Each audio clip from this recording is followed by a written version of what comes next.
Bien, ¿qué consecuencias trae la desobediencia en nuestras vidas y cuáles son las maldiciones que éstas se acarrean?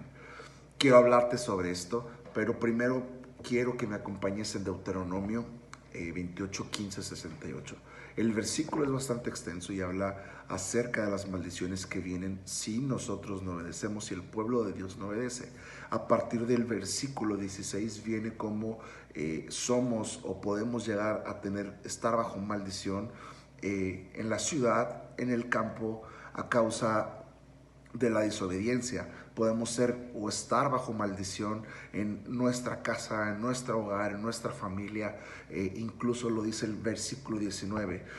Maldito serás cuando entres y maldito serás cuando salgas. Y a partir de ahí, durante todo el pasaje de Deuteronomio, viene un sinnúmero de áreas en las que tú y yo podemos quedar bajo maldición a causa de no obedecer los estatutos y los mandatos que el Señor nos ha ordenado.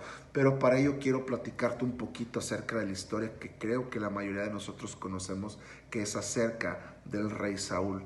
Cuando el Señor envía a Saúl, ya como rey de Israel, para vencer y para atacar completamente a Amalek, a Agag, rey de los amalecitas. En este punto el Señor le dice o le da la instrucción precisa de que tiene que capturar todo lo que se mueva prácticamente. Lo habla en Samuel, en primera de Samuel. Pero a partir de ahí le da una instrucción muy precisa, que tenía que acabar con la vida del rey Agag. Sin embargo, pues bueno, conocemos la historia, conocemos el pasaje. ¿Y qué viene? Saúl perdona la vida del rey Agag. Saúl perdona aún la vida de los animales, de los bueyes, de las ovejas que capturan.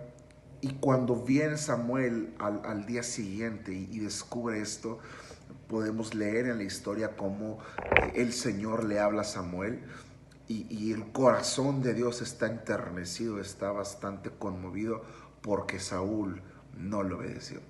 Y la historia ya la conocemos, vemos cómo el Señor destituye, incluso en ese mismo pasaje en Samuel, a partir del verso 11, estamos en 1 Samuel 15, a partir del verso 11 hay un versículo que dice específicamente que el Señor se arrepintió de haber hecho rey a Saúl a causa de esta desobediencia. Entonces creo, y volviendo al pasaje de Deuteronomio, todo lo que puede acarrear de maldición, lo que podemos estar bajo maldición en nuestras vidas a causa de la desobediencia, es un sinnúmero de situaciones que creo que es mejor ser obedientes al corazón del Señor y a los mandatos que nos ordena. ¿Qué beneficios obtengo yo al obedecer a Dios en mi vida? Pues bueno, podemos recordar muy rápidamente, ¿verdad? Este pasaje de escuelita dominical, Josué 1:8, que nunca se aparte de tu boca este libro de la ley, sino que de día y de noche medita en él. ¿Por qué? Porque entonces harás prosperar tu camino y todo te saldrá bien. ¿Cuáles son los frutos de la obediencia del Señor? Que prosperará en nuestro camino y que todo nos va a salir bien. ¿De dónde viene la rebeldía del hombre, de Dios o de Satanás? Bueno, podemos recordar en Ezequiel, ¿verdad? 28, en donde se le dice a Satanás: tú eras perfecto en todos tus caminos hasta que se encontró en ti maldad. Y el acto seguido fue Satanás incitando a un tercio de los ángeles para rebelarse contra Dios. Y después nos encontramos en el huerto del Edén, Satanás mismo, en otra forma, en forma de serpiente, incitando al hombre a rebelarse contra Dios. Entonces, con esto podemos concluir que la rebeldía del hombre proviene de Satanás. ¿Cuáles son los requisitos para ser usado por Dios en autoridad espiritual? Justamente hago referencia a lo que es el manual de Conquistando Fronteras de Autoridad Espiritual y al libro de Watchman Nee, y los dos convergen en la parte de Romanos 13:1-2, donde dice: sométase toda persona a las autoridades superiores, porque no hay autoridad sino de parte de Dios, y las que hay por Dios han sido establecidas de modo que quien se opone a la autoridad, a lo establecido por Dios, resiste. Dice: y los que resisten acarrean condenación para sí mismos. Y quiero hacer énfasis en esta parte y quiero poner como ejemplo lo que nos dice o lo que nos indica el libro de Watchman Nee con David. El rey David es un ejemplo muy claro de un hombre que honró a su autoridad. Al rey Saúl, a pesar de lo perverso que él era, de todo lo que hizo en contra de él honró a este rey hasta, digamos, después todavía de su muerte, ¿no? Entonces, ahí vemos uno de los requisitos importantes, aparte de la honra, es la obediencia, ¿no? Entonces, y también otro requisito importante es el corazón, porque Dios también vio su corazón del rey David. Y entonces yo puedo poner estos requisitos como primordiales para poder ser usados por Dios en la parte de autoridad espiritual. Se practicó la rebeldía en el cielo, sí.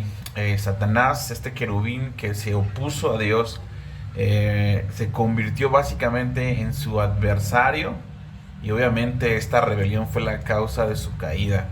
En el libro de Isaías 14 y en Ezequiel 28 se refiere obviamente al ascenso de Satanás y a su descenso.